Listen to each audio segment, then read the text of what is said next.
Hello नमस्कार दोस्तों, मैं महेंद्र कुमार माही ऑनलाइन क्लासेज में आपका स्वागत करता हूं। हमने जो प्रीवियस जो चैप्टर पढ़ा था वो था अपना पार्टनरशिप का जो बेसिक था वो हमने उस वीडियो में हमने देखा था।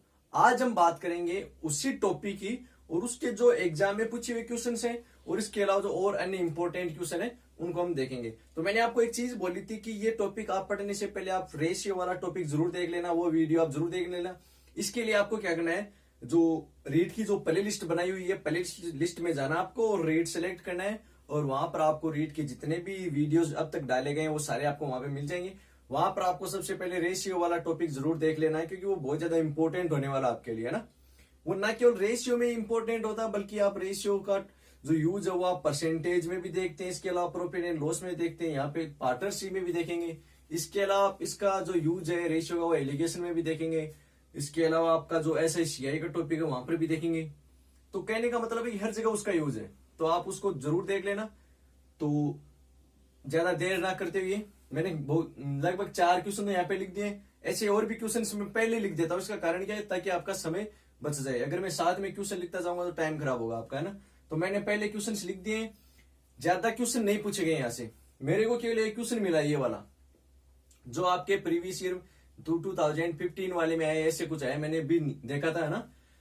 तो ये एक क्वेश्चन मिला केवल, बाकी ये क्वेश्चन भी आपका एग्जाम में आया हुआ है, लेकिन इसको आप पार्टनरशिप का नहीं बोल सकते। ये जो क्वेश्चन है ना, ये आप मैं बोलूं कि केवल कैलकुलेशन का क्वेश्चन है, ये कोई पार्टनरशिप का क्वेश्चन नहीं है। इसके अलावा जो और इंपॉर्टेंट क्वेश्चन बनते हैं वो मैंने यहाँ पे लिख दिए। इसके अलावा और भी अभी बहुत सारे क्वेश्चनों पे अपन डिस्कस करेंगे, तो आप अंत तक हमारे साथ में बने रहिए। और वीडियो स्टार्ट करने से पहले, अपना आज की क्लास स्टार्ट करने से पहले, अगर आपने हमारे चैनल को अभी तक सब्सक्राइब नहीं किया तो सबसे पहले आप इसको सब्सक्राइब कर लें और बेल आइकन को प्रेस कर लें, ठीक है। तो चलिए स्टार्ट करते हैं। सबसे पहले ये क्वेश्चन देखिए आप। अब इसके लिए मैं अगेन वही कहूंगा कि आपको रेशियो आना जरूरी है ना। क्यों जरूरी है, देखो यहां पर आपको जो ABC की पूंजी का अनुपात दिया हुआ है, आपको A अनुपात B अनुपात C, जो उनकी पूंजी का अनुपात है वो दिया है 1/2 अनुपात 1/3 अनुपात 1/5। तो सबसे पहले आप इसको सिंपल रेशियो में कन्वर्ट कीजिए। इसके लिए मैंने आपको व्युत्क्रमानुपाती पढ़ाया था वहां पे, तो वो काम में आएगा ना। तो देखो अगर इसमें अगर आपको केवल ऊपर एक ही दिख रहा है तो सबसे पहले वाला तो लिखना है अगर आपको, तो दोनों नीचे वाले को गुणा करके यहाँ पे लिख दीजिए। तो 5 को 3 से गुणा किया, यहाँ पे लिख दिया। फिर अगर इसके नीचे यहाँ पे लिखना तो इसको या आप छुपा लीजिए और जो नीचे वाले दोनों को गुणा करके आप यहाँ पे लिख दीजिए। फिर अगर इसका देखना है तो 3 को 2 से गुणा करके यहाँ पे लिख दीजिए। अगर ये नहीं समझ में आता है तो सबसे बढ़िया है जो नीचे जो तीनों वैल्यूज आपको दिए हैं उन तीनों का एलसीएम निकालिए और उस एलसीएम से सबको मल्टीपल कर दीजिए। जो भी वैल्यू है वही आपका क्या होगा, सिंपल रेशियो में आ जाएगा। तो कहने का मतलब क्या है आपका कि उनकी जो पूंजी का अनुपात है वो 15:10:6 है, ठीक है। ये और ये अनुपात दोनों सेम है, इनमें कोई चेंज नहीं है। तो देखिए आगे, अब इसमें देखो क्या बोल रहा है कि 4 महीने बाद B अपनी आधी पूंजी निकाल लेता है और वर्ष के अंत में। तो कहने का मतलब क्या है कि A और C जो है वो अपनी पूंजी को अंत तक रखते हैं, जबकि जो B है वो 4 महीने तक तो अपनी ये पूंजी रखता है। इसने कहा कि 4 महीने बाद में आधी निकाल लेता, मतलब कहने का है कि 4 महीने तक तो ये अपनी रखेगा पूंजी, 4 महीने बाद इसकी आधी निकाल लेगा वो, ना। तो देखो मैं क्या कर रहा हूं, जो 15 है ये एंड तक रहेगा, ठीक है। ये आपकी एक ही पूंजी है, कहने का मतलब ये। इसी प्रकार जो B की पूंजी होगी, जो 10 है ना, वो तो रहेगी आपकी 4 महीने तक, ठीक है। फिर वो आधी निकाल लेगा, 10 में से 5 को निकालिए, जो 5 रहेगी उसकी। अब देखो अनुपातों में, तो मैं अनुपातों में ही बात कर रहा हूं। जो 5 है ना वो कितने दिन तक रहेगी उसकी, 8 महीने तक रहेगी, ठीक है। ये होगी आपकी B की।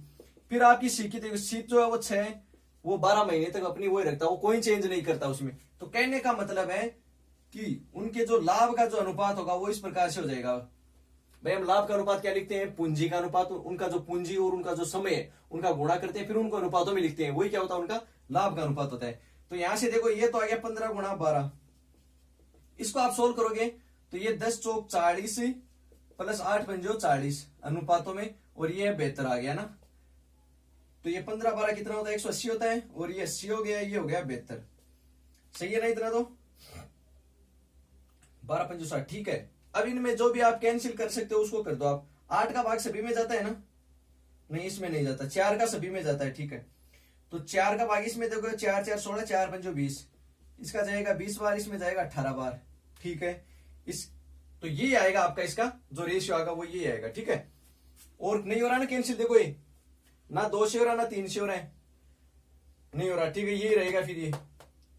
अब देखिए, अब इन्होंने ये बोला कि जो टोटल जो आपका लाभ है वो है 4150 रुपए, जबकि अनुपातों में कितना आ गया अपना 45 और 20 65, 65 और 18 कितने होते हैं 83, 65 और 18 कितने होते हैं 83। तो कहने का मतलब है कि आपका जो अनुपातों में लाभ है वो 83 है और टोटल लाभ कितना आपका 4150 है। तो 83 को मैंने किसके बराबर कर दिया 4150 के। यहां से आप एक की वैल्यू निकाल लो, तो एक की वैल्यू निकालोगे 83 का भाग इसमें दोगे आप, तो 5 3 15, 5 8 40 और 1 41। तो कहने का मतलब है कि 50 बार ये भाग चला जाएगा इसमें, ठीक है। अब आपको क्या पूछा इसने, एक का लाभ पूछा है, एक का अनुपातों में लाभ कितना है, एक का अनुपातों में लाभ कितना है। देखो ये था पूंजी का अनुपात, ठीक है।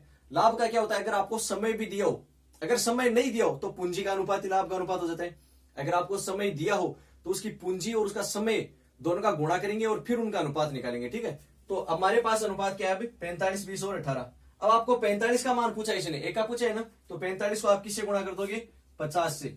तो 45 को 50 से गुणा करने पर जो भी आपकी वैल्यू आएगी वही किसका लाभ हो जाएगा, एक का लाभ हो जाएगा। आगे चीज में ऐसे क्वेश्चन हमने ऑलरेडी कर भी लिए हैं जो पिछले प्रीवियस वीडियो में देखा था, ठीक है।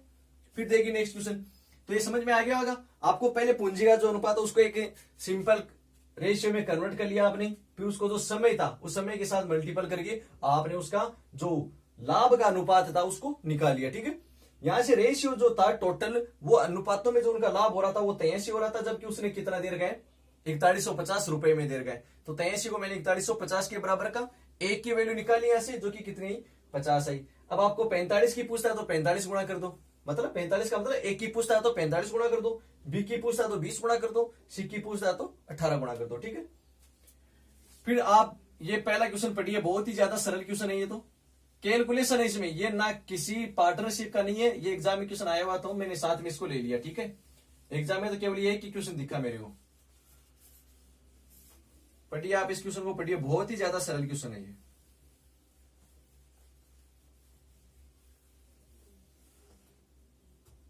देखो क्या बोल रहा है कि श्री अक्ष के पास में 55,600 रुपए हैं, कितने हैं 55,600 रुपए। उसने इसमें इसे एक योजना में निवेश किया और उसके धन का 8 गुना प्राप्त किया। तो इसको आप 8 से गुणा कर दो, 8 6 48, 8 5 40 और 4 44, 8 5 40 और 4 44। तो कहने का मतलब है कि उसने इतना धन प्राप्त कर लिया। फिर उसने इसमें से 57,986 रुपए दान कर दिए। तो 57,986 आप माइनस कर दो, इसमें से माइनस करोगे तो कितना आ जाएगा ये वैल्यू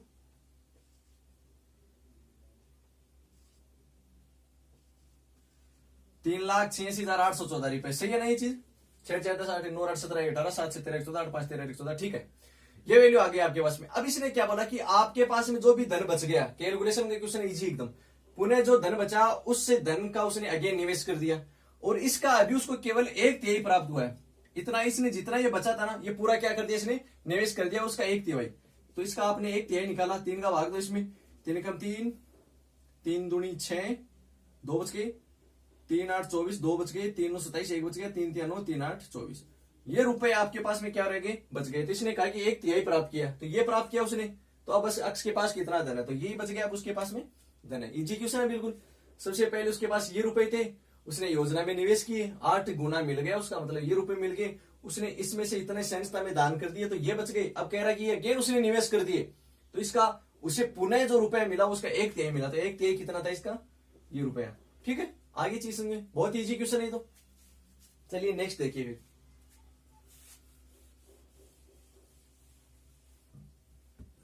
नेक्स्ट है कि नीना और मीना ने क्रम से 30,000 और 45,000 30,000 और 45,000 से के निवेश से व्यापार प्रारंभ किया। 2 वर्ष बाद 1.5 लाख के लाभ में से मीना का भाग। देखो यहाँ पे एक चीज है, आपको पूंजी भी दी गई है, समय भी दी गई। तो मैंने एक चीज बताई थी आपको कि अगर समय समान हो, अब देखो दोनों ने 2 वर्ष बाद की बात की है, समय समान है, तो समय अगर समान है तो आप केवल पूंजी का जो अनुपात होगा वही किसका हो जाएगा लाभ का अनुपात हो जाएगा। एक चीज मैंने और बताई थी कि अगर पूंजी समान है दोनों की तो जो उनका समय का अनुपात होगा वही क्या होगा उनका लाभ का अनुपात होगा, ठीक है। तो यहाँ पे उनकी पूंजी समान है तो लाभ का अनुपात क्या हो जाएगा, सॉरी समय समान है तो पूंजी का जो अनुपात होगा वही क्या होगा लाभ का अनुपात। तो देखो 3 बिंदु से 3 बिंदु कैंसिल हो गए, 15 का भाग इसमें दिया 2 बार, 15 का इसमें दिया 3 बार, तो 2:3 के अनुपात में आपको इसको बांटना है। और पूछा किसका, आपको 3 का मान पूछा है ना। तो यहां से देखो टोटल कितना आ गया 5, ये उनका लाभ का अनुपात हो गया।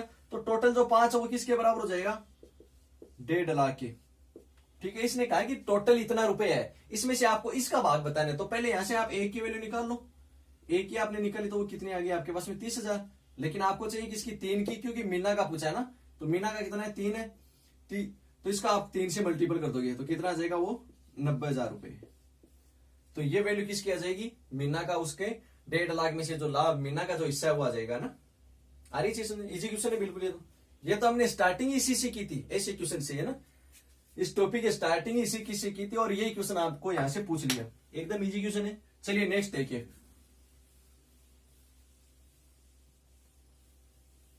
नेक्स्ट आपका कि ए तथा बी मिलकर 6:5 के अनुपात में पूंजी लगाकर व्यापार शुरू करते हैं। देखो आपको जो पूंजी का अनुपात दिया है ए और बी का, वो कितना दिया आपको, 6:5 दिया है। 7 महीने बाद ए अपनी सारी पूंजी निकाल लेता है। देखिए इस बार पूंजी को अनुपातों में दे दिया और पूंजी निकाल रहे हैं, तो इसके लिए हमें पहले क्या करनी पड़ेगी, उनकी पूंजी को मानना पड़ेगा ना। तो आप ये मान लो लेट ए की पूंजी है ना, मानना कि ए की पूंजी है वो तो होगी 6x और बी की कितनी हो जाएगी 5x। जब भी आपको अनुपातों में दे और माननी पड़े तो उसको x से मल्टीपल करके आप उसको मान लीजिए। ठीक है, अब देखिए 7 महीने बाद ए अपनी सारी पूंजी निकाल लेता है। तो यहां से एक चीज क्लियर होगी कि जो 6x है ए की पूंजी वो केवल 7 महीने तक रही है ना। तो अगर हम उनका लाभ का अनुपात लिखेंगे तो इसकी पूंजी को उसके समय से गुणा करके लिखते हैं। तो मैंने 6x को गुणा कर दिया किससे, 7 से। ये चीज आ रही है समझ में। कहने का मतलब है कि ये तो आ गई एक का, जो एक का लाभ होगा वो इस अनुपात में निकाला जाएगा। ठीक है, फिर देखो आगे क्या बोल रहा है कि बी अपनी आधी पूंजी निकाल लेता है। बी अपनी आधी पूंजी निकालता है, इसका मतलब 7 महीने तक तो जो उसकी पहले वाली पूंजी थी कितनी थी, 5x। 7 महीने तक तो ये 5x के साथ में ही काम करता है ना। फिर अब इसकी आधी निकालेगा, तो आधी का मतलब क्या हो गया, 5x की आधी कर दी मैंने, आधी निकाली तो आधी और बच गई। ठीक है, ये आधी जो है ना, जबकि बी अपनी आधी पूंजी निकाले तो यदि अंत में मिले लाभ के भागों का अनुपात 4:5 है तो बी का धन कितने समय व्यापार में लगा रहा। अब भाई मेरे को ये तो पता है कि जो स्टार्टिंग वाला धन था वो 7 महीने तक था, लेकिन ये जो आधी पूंजी निकालने के बाद जो बच गई आधी थी वो कितने समय उस व्यापार में रही है नहीं पता। तो पहले मेरे को ये जो यहाँ पे इसका टाइम है ना ये निकालना पड़ेगा। मैं टाइम को यहाँ पे टी से रिप्रेजेंट कर रहा हूँ, तो मेरे को ये मानना है, ये निकालना है पहले कि ये जो आधी पूंजी हो रही ये कितने समय तक व्यापार में रही। ठीक है, ये आ जाएगा मेरा। तो 7 महीने पहले से रह रहा हो, जो स्टार्टिंग का था वो 7 महीने तक रहा, और ये वो निकल जाएगा तो 7 महीने उसमें और ऐड हो जाएंगे, जितनी भी वैल्यू आएगी वो आपका आंसर हो जाएगी। अब हमको जो ये दोनों पूंजी और गुणा समय गुणा करने के बाद में उनका जो अनुपात होगा वो उनका क्या होगा, लाभ का अनुपात होगा। मैंने आपको स्टार्टिंग में एक फॉर्मूला लिखाया था कि एक का लाभ बटा बी का लाभ बराबर में ए की पूंजी गुणा उसका समय, बी की पूंजी गुणा उसका समय। ये अनुपात जो आपको वो दिया हुआ है 4:5 अनुपात। ठीक है, तो ये आपको दिया हुआ 4:5। यहां तक आ रही समझ। अब एक चीज देखो, यहां दो नीचे जो अक्ष है ये दोनों में कॉमन आ रहा है ना, तो ऊपर आपको 7 से गुणा करने पर हो रहा है 42 अक्ष। ठीक है, और नीचे जो अक्ष तो आ रहा है कॉमन दोनों में, ये तो हो रहा है 7×5 प्लस ये हो रहा है 5/2 गुणा में टी और बराबर में 4/5। इतनी चीज आ रही समझ में। अक्ष से अक्ष क्या हो गया, कैंसिल। ठीक है, अब देखिए आगे आपका ये जो 4 का भाग है 42 में नहीं जा रहा ना, एक काम करो ना, आपको इनको वजर गुणा कर दो। तो 4 से गुणा होगा तो 35 से 4 गुणा होगा तो 35 4 होता है 140 प्लस 5/2 टी से 4 गुणा होगा तो ये हो जाएगा 10 टी बराबर 5 से गुणा होगा तो 500 की 20 5 दूनी 10। ये वैल्यू आ गई आपके पास में ना। अब 140 ही साइड में जाएगा तो 210 में से हो जाएगा माइनस, कितना बच जाएगा ये 70। यहां से टी की वैल्यू आप निकालोगे तो हो जाएगी 70/10 बराबर में कितना आ जाएगा 7। कहने का मतलब है कि जो ये आधी रकम थी वो लगी थी 7 महीने तक, तो 7 महीने पहले वाली रकम और 7 महीने आधी रकम के साथ में और काम कर लिया उसने। ठीक है, तो टोटल कितने महीने लगी, तो 7 + 7 कितना हो जाएगा 14 महीने। ये आपका क्या हो जाएगा उसमें आंसर हो जाएगा। ठीक है, ऐसे में कुछ और क्वेश्चन यहाँ पे लिख देता हूं। ठीक है, चलिए कुछ क्वेश्चन और लिख दिए मैंने आपके सामने। अकॉर्डिंग टू रेट के लेवल के अकॉर्डिंग देखे जाए तो ये सारे क्वेश्चन अच्छे हैं, है ना। बाकी एसएससी और बैंक के लेवल के नहीं है क्वेश्चन, लेकिन रीट के लेवल के अकॉर्डिंग बहुत ही अच्छे। इससे भी बहुत कम लेवल के रीट में क्वेश्चन पूछे गए हैं। जो एक आधे क्वेश्चन मैंने आपको बताए थे बहुत ही कम लेवल के थे इनसे, तो ये लेवल बहुत बढ़िया है ना। तो देखिए नेक्स्ट क्वेश्चन ये देखिए आप, ए तथा बी ने मिलकर व्यापार किया। ए ने 3600 रुपए 8 महीने तक और बी ने कुछ पूंजी 6 महीने तक, मतलब बी की पूंजी हमें नहीं पता है। अंत में बी को कुल लाभ का 15/31 भाग मिला। बी ने कितना धन कमाया। देखो एक चीज है, आप ये सूत्र जरूर में ध्यान में रखना। मैंने कल भी बताया था कि एक का लाभ बट्टा बी का लाभ बराबर एक की पूंजी गुणा एक का समय, मतलब एक की पूंजी गुणा एक का समय बट्टा में बी की पूंजी गुणा बी का समय। अब यहां से देखिए आपके पास में एक की पूंजी है, बी की पूंजी नहीं है, जो अपन को ज्ञात करनी है। समय दोनों का दिया हुआ है, लाभ एक का लाभ तो अपने को दिया हुआ है इसमें, है ना। सॉरी, बी का लाभ दिया हुआ है, एक का लाभ नहीं पता। तो पहले अगर एक का लाभ अपने को मिल जाए तो अपन ये इजीली क्वेश्चन सोल्व कर सकते हैं। तो आप देखना यहाँ पे इसने कहा कि बी को जो लाभ मिला है वो कुल भाग का 15/31 भाग है, ठीक है। तो आप थोड़ी देर के लिए ये मान लीजिए कि कुल जो लाभ है वो है 1, ठीक है। तो बी का कितना हो जाएगा, इसका 15/31 आप करोगे तो कितना हो जाएगा, 15/31 हो जाएगा। 15/31 का मतलब है कि 1 का 15/31, मतलब 1 को आपने गुणा किया 15/31 से, तो वो कितना आ जाएगा, 15/31 आ जाएगा। ये भाग आ गया आपके पास में बी का। अब आपको निकालना है 1 का, तो 1 का कैसे निकालोगे, इस 1 में से 15/31 को माइनस कर दो, तो जो वैल्यू आएगी वो किसकी आ जाएगी, 1 की आ जाएगी। तो आपने 1 में से 15/31 माइनस किए, तो यहाँ पे एलसीएम आ गया 31। 31 को 1 से गुणा किया 31 माइनस 15 बराबर 16/31। ये वैल्यू आ गई किसके लाभ की, ये आ गई 1 के लाभ की। अब आपको देखो यहाँ पे क्या चाहिए, 1 का लाभ बट्टा बी का लाभ। तो आप 1 का लाभ ऊपर लिखोगे तो 16/31 बट्टा में 15/31 लिख दिया आपने बी का लाभ। इसको मिटा देता हूं, आगे चीज समझ में। पहले हमने क्या किया है, क्योंकि अपने पास में जो बी का लाभ था ना वो तो दिया गया था कुल का 15/31, लेकिन 1 का नहीं दिया गया था। तो सबसे पहले मैंने 1 का फाइंड कर लिया यहां से, जो मेरे पास आया 16/31, ठीक है। अब देखिए आप, 1 की पूंजी आपको गिवन है कितनी है, 3600 रुपए है। 1 की पूंजी 3600 और समय है 8 महीने। ये पूंजी मेरे को नहीं पता, मैंने इसको x मान लिया। और ये पूंजी जो समय है वो है 6 महीने के लिए, ठीक है। कुछ पूंजी 6 महीने के लिए व्यापार में लगाई। अब यहां से देखो 31 से 31 कैंसिल हो गया, तो कहने का मतलब है यहाँ पे जो आपका अनुपात बन गया वो बन गया 16/31, ठीक है। 16/15 ये आपका अनुपात यहां से बन गया। अब इसको सोल्व करना आपको, तो देखिए 6 का भाग इसमें दिया 3600 में तो गया 600 बार, 8 का भाग 16 में दिया तो आ गया 2 बार, है ना। तो यहां तो बन गया आपके पास वज्र गुणा करोगे तो 2 गुणा हो जाएगा x से, और ये 15 गुणा जाएगा 600 से, 15 गुणा 600। आपको चाहिए x का मान, तो ये 2 जो है इसके नीचे भाग में चला जाएगा इधर। 2 का भाग इसमें आप दोगे 300 बार, 15 को 300 से गुणा करोगे तो ये वैल्यू आ जाएगी 4500 रुपए। तो कहने का मतलब है कि जो पूंजी बी ने लगाई थी, कुछ पूंजी वो थी 4500 रुपए, और कितने महीने के लिए लगाई थी, वो 6 महीने के लिए। तो ये जो फॉर्मूला ये बहुत सी जगह काम में आ जाएगा आपके लिए, है ना। तो इसको आप ध्यान में रखना, ठीक है। तो सबसे पहले जो दोनों के लाभ थे वो मैंने निकाल लिए, और उनका अनुपात जो वो लिख दिया सूत्र में, ठीक है। चलिए फिर दूसरा क्वेश्चन पढ़िए तब तक आप।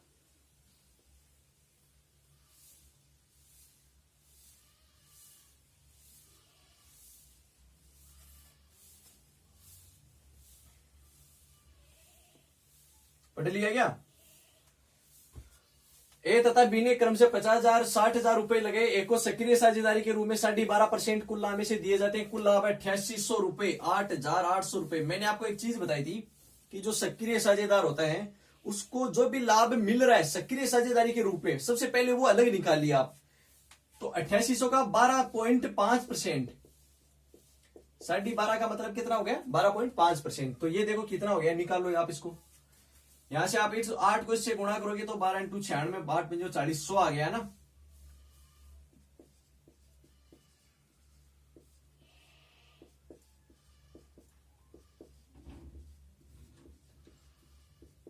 एक पर पॉइंट लगाया, तो कहने का मतलब है कि ये रुपए आ गया आपके पास में 1100 रुपए। ये जो वैल्यू है ये एक की सक्रिय साझेदारी के रूप में, किसके रूप में, सक्रिय साझेदारी के रूप में। तो ये रुपए तो उसको पहले ही मिल जाएंगे, ठीक है। तो सबसे पहले आप जो 8,800 है उसमें से 1100 जो है वो माइनस करो, कितने आ गए 7,700 रुपए। अब आपको ए और बी में जो बाकी बांटना है वो इसमें से बांटना है, ना कि 8,800 में से, बस ये चीज ध्यान में रखनी है आपको। अब देखिए उनकी पूंजी का अनुपात कितना है, ए जो रेशियो बी आपको दे रखा वो कितना है 50,000 रेशियो 60,000। तो देखो 4 बिंदु से 4 बिंदु कैंसिल, कहने का मतलब अनुपात आ गया 5 और 6 का।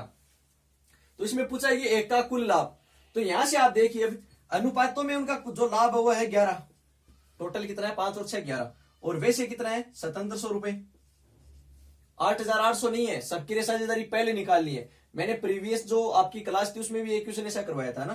तो यहां से देखो एक की वैल्यू आ जाएगी 700 रुपए, आपने 11 का भाग दे दिया। इसमें पूछा क्या इसका एक का कुल लाभ पूछा है, तो पहले एक का यहां से निकालो इस 5 की वैल्यू, तो 5 की निकालोगे तो 5 को 700 से गुणा कर दोगे आप, तो कितना आ जाएगा 3500 रुपए।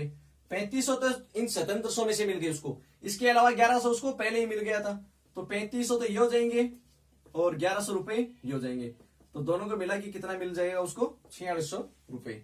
तो कहने का मतलब है कि 8,800 रुपए में से जो एक का कुल भाग है वो है 4,600 रुपए। आगे चीज में तो सबसे पहले क्या करोगे आप, जो भी सक्रिय साझेदारी है किसी की भी हो, सबसे पहले आप उसको निकालिए, फिर जो बाकी लाभ बच गया है उसको आपको अलग अलग करना है, ठीक है। वो आपको पूंजी का अनुपात दिया हुआ केवल, तो पूंजी के अनुपात में कीजिए, समय भी दिया तो समय को गुणा करके आप निकाल लीजिए, वो मैंने दोनों तरीके आपको बता दिए, ठीक है। फिर देखिए नेक्स्ट क्वेश्चन देखिए तीसरा, ए तथा बी ने मिलकर एक व्यापार किया, ए द्वारा लगाया गया धन बी के धन से 3 गुना है। तो आप ये मान लीजिए कि बी का जो धन है वो x है, तो ए का कितना हो जाएगा 3x हो जाएगा। देखो इसने क्या बोला है कि बी के धन से 3 गुना है, तो बी का मैंने x मान लिया, तो बी के धन का 3 गुना कितना हो जाएगा 3x हो जाएगा, ठीक है। फिर देखिए आगे कि बी ने, ये तो उनकी पूंजी है, धन का मतलब क्या हो गया पूंजी। फिर है अब इधर हम बात करते हैं समय की। देखो क्या बोला कि बी ने ए से दुगुने समय तक पूंजी लगाई। अब ये मान लो कि जो ए का समय है वो वाई है, इसने कहा कि ए से दुगुना, तो ए का वाई मान लिया, तो बी कितना लगाया 2y समय तक, ए से दुगुने समय तक लगा दिया उसने। अब देखिए उनके लाभों का अंतर, अब हमको पता है कि लाभ कैसे निकालते हैं, तो आप क्या लिखोगे ए का लाभ, वही आपका सूत्र बटा में बी का लाभ। तो यहां पे आप लिखोगे ए की पूंजी गुणा ए का समय बटा में बी की पूंजी गुणा बी का समय। ए की पूंजी कितनी है 3x, समय कितना है y, तो y से गुणा कर दिया। फिर देखो बी की पूंजी कितनी है x है, x को गुणा करेंगे 2y से, तो वो कितना आ जाएगा 2x y। तो कहने का मतलब है कि उनका जो लाभों का अनुपात हो गया वो कितना हो गया 3xy और 2xy, तो xy से xy कैंसिल हो गया। कहने का मतलब 3:2 जो है वो उनके लाभों का अनुपात है, ठीक है। अब आपको क्या गिवन है कि यदि लाभ दोनों के लाभ का अंतर 1,000 है, तो यहां पे देखो अनुपातों में अंतर कितना है, 3 में से 2 माइनस करोगे तो 1। अगर आपको अंतर बोले तो अंतर करो, कुल बोले तो जोड़ कर दो, ठीक है। अंतर 1 है, उसने बताया कितना 1,000, तो कहने का मतलब है कि 1 की वैल्यू कितनी आ गई 1,000 आ गई। आपको किसका पूछा है, अच्छा आपको कुल लाभ पूछा है, कुल कितना है देखो 3 और 2 5 है, तो आपको 5 की वैल्यू निकालनी है। तो 5 की वैल्यू कितनी आ जाएगी 5 है, इसको गुणा कर दोगे आप, तो वो वैल्यू आ जाएगी आपकी 5,000। बस आपको क्वेश्चन की लैंग्वेज को पढ़ना है, वो जैसा जैसा बोलता जाए वैसा वैसा आपको करना है। इसमें क्या बोला उसने कि बी की पूंजी का 3 गुना है किसकी पूंजी ए की, तो पहले आप बी की मान ली और उसकी 3 गुनी कर दिया आपने। इसी प्रकार उसने कहा कि ए जितने समय तक लगाता है उससे 2 गुना समय तक कौन लगाता है बी लगाता है, तो ए का मान लिया और उसका 2 गुना कर दिया, ठीक है। अब हमको यह पता है कि जो लाभ का अनुपात होता है उसकी पूंजी गुणा समय का अनुपात होता है, तो ए की पूंजी गुणा ए का समय, इसी प्रकार से बी की पूंजी गुणा बी का समय, तो उनको आपने एक अनुपात निकाल लिया। फिर क्वेश्चन में बोला अंतर, तो अंतर कर दिया दोनों का, मतलब 3 और 2 का अंतर 1 होता है, तो 1 के बराबर 1,000 रख दिया। फिर कुल का पूछा था, तो कुल जो योग होता है अनुपातों में वो 3 और 2 का 5 हो जाता है ना, तो 5 को गुणा कर दिया 1,000 से, तो ये आपकी वैल्यू आ गई 5,000, ठीक है। फिर देखिए नेक्स्ट क्वेश्चन, ए जो वह 5,000 रुपए लगाकर व्यापार प्रारंभ करता है, 2 महीने बाद बी जो वह 4,000 रुपए लगाकर व्यापार में शामिल होता है, व्यापार आरंभ होने के 6 महीने बाद सी जो 8,000 लगाकर सम्मिलित होता है, कुल 22,000 रुपए में से ए का कितना भाग होगा। आपको यहां पर ये नहीं दिया ना कि वर्ष के अंत में है या 2 वर्ष के अंत में, ये क्वेश्चन है वर्ष के अंत में मान लेना इसको, ठीक है। आप उसे कोई फर्क नहीं पड़ेगा। 1 वर्ष के अंत में, आप इसको 1 वर्ष के अंत में मानकर चलिए, ठीक है। अगर वो 2 वर्ष का बोलता तो 24 महीने ले लेते मन, ठीक है। चलिए सबसे पहले देखो A अनुपात B अनुपात C।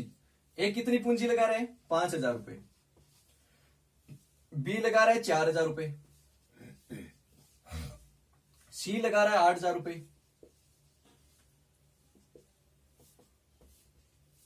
तो ये तो आपने लिख दिया। अब हमको पता है ये लाभ का अनुपात अगर साथ में समय भी दिया तो उसका गुणा होता है। अब एक के बारे में देखो इसने कुछ नहीं बोल रखा, तो एक का मतलब है कि ए उसको पूरे समय तक लगाता है। हमने 12 महीने माने, वर्ष के अंत में माने तो 12 महीने तक लगा देगा। जो बी है वो 2 महीने बाद आता है, 2 महीने बाद आएगा, इसका मतलब उसकी पूंजी व्यापार में 10 महीने तक लगी है, तो इसको हमने 10 से गुणा कर दिया। इसी प्रकार जो सी है वो आता है 6 महीने बाद में, तो वो 6 महीने तक रहा व्यापार में, तो इसको 6 से गुणा कर दिया। अब इसको सोल्व करो, 3 बिंदु से 3 बिंदु तीनों में कैंसिल हो गई। यहां तो है 5 गुणा 12, यहां है 4 गुणा 10 और यहां आपका है 8 गुणा 6। अब इनमें और जो कैंसिल हो रहा वो कैंसिल कर दो आप। देखो 2 से इसको कैंसिल किया 6 बार, 2 से इसको किया 2 बार, 2 से इसको किया 2 बार, सॉरी 4 बार। अभी और हो रहा है 2 से कैंसिल, सॉरी 4 से ही कर दो आप इसको ना सीधा ही। यह है 5 गुणा 12, यह आपका 4 गुणा 10 और ये 8 गुणा 6। 4 से कर दोगे तो 4 3 12, 4 से 4 कैंसिल, 4 का 2 बार, तो यहां तो आ गया 5 3 15, यहां आ गया 10 और यहां आ गया 12।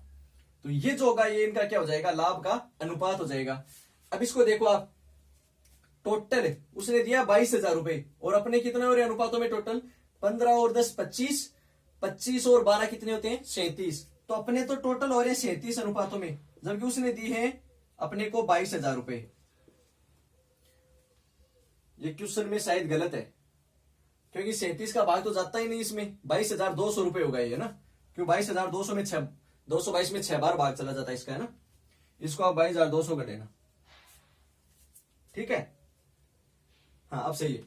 तो देखिए आप 37 का भाग इसमें दोगे तो 600 बार चला जाएगा। अब आपको जो भी पूछे वो निकाल दो आप। एक का मान पूछे तो एक का निकालने के 15 से गुणा कर दो इसको आप, तो 15 को आप 600 से गुणा कर दोगे, 15 6 90, 9,000 रुपए आ जाएगा। किसका हिस्सा?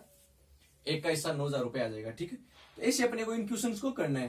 तो इनमें जितने भी क्वेश्चंस बनते हैं वो मैंने लगभग हर टाइप का क्वेश्चन 2-2 3-3 आपको करवा दिए, और यहां से ज्यादा क्वेश्चन पूछे भी नहीं गए, और जो एग्जाम में पूछे गए थे वो भी मैंने देख के आपको लिखा दिया। वो एक ही क्वेश्चन आया है पार्टनरशिप का अब तक, ठीक है। तो आपको ये पढ़ाया हुआ कैसा लगा ये आपको बताना है।